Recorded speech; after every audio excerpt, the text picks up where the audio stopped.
Waalaikumsalam warahmatullahi wabarakatuh. Selamat pagi anak-anak. Selamat pagi, Pak. Selamat pagi anak-anak. Selamat Pagi, Pak. Senang saya kalau kalian itu semangat pagi hari ini.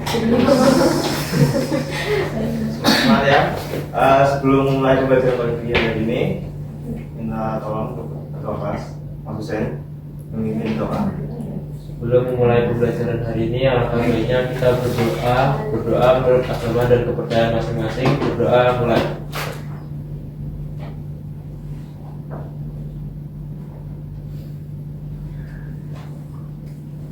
Berdoa selesai.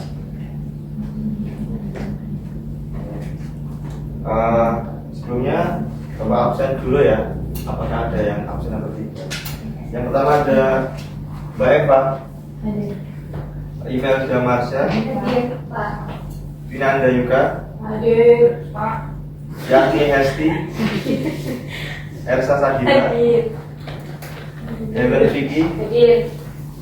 Sri Murni, Hadir. Rusya Nurul, Hadir. Nawalika Rahma Sakitri.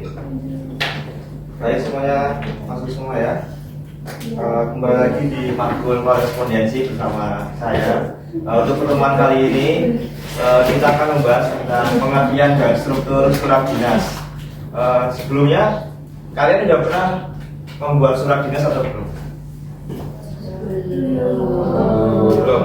Nah, kita lanjut ke selanjutnya. Yang pertama ada tujuan pembelajaran. Yang pertama ada menjelaskan pengertian. Jadi pengertian dari surat dinas itu apa saja. Nanti kita akan pelajari.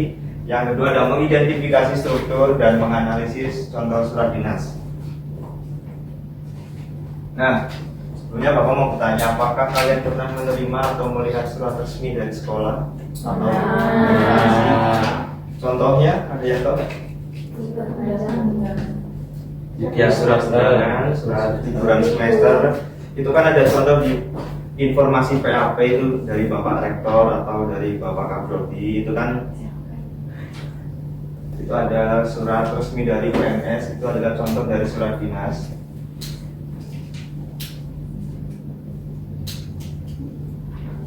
Yang pertama ada pengertian dan tujuan surat dinas. Surat dinas adalah surat resmi yang digunakan oleh instansi atau lembaga untuk kepentingan kedinasan. Biasanya digunakan untuk komunikasi resmi antar lembaga atau organisasi.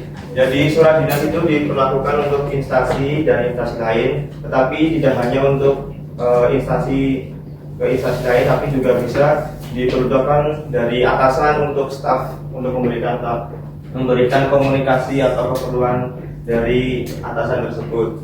Tujuan surat dinas adalah untuk keperluan menyampaikan pemberitahuan surat izin, pengumuman, penugasan dan lain-lain kepada staf di instansi lembaga terkait.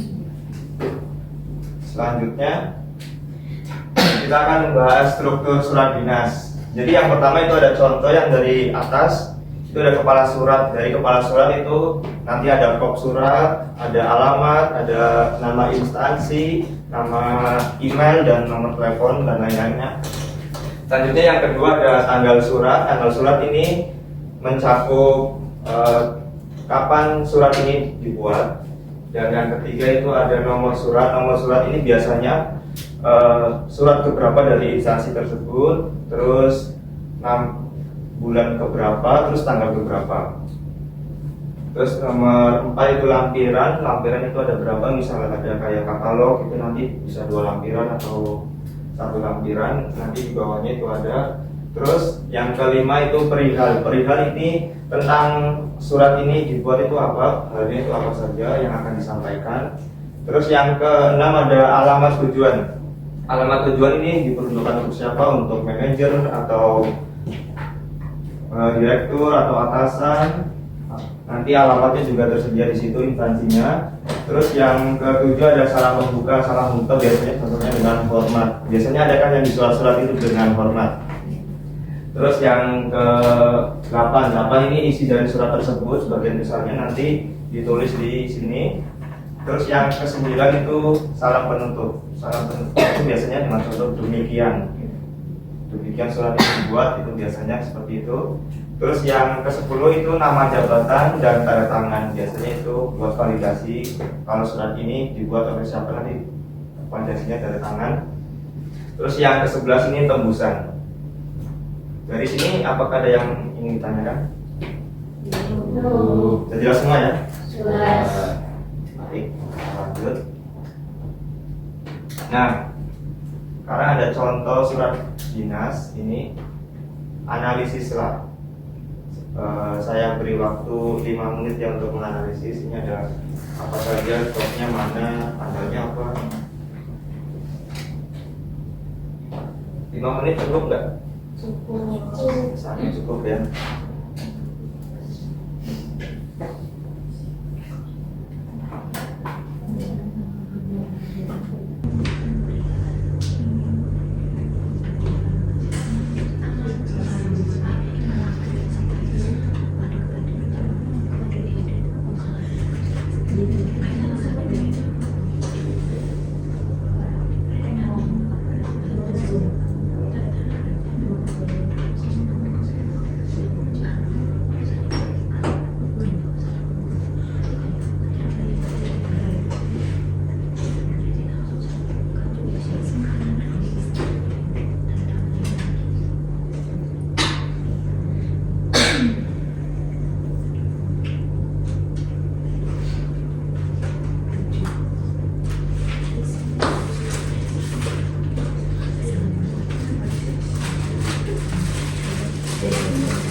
Baik, apa sudah?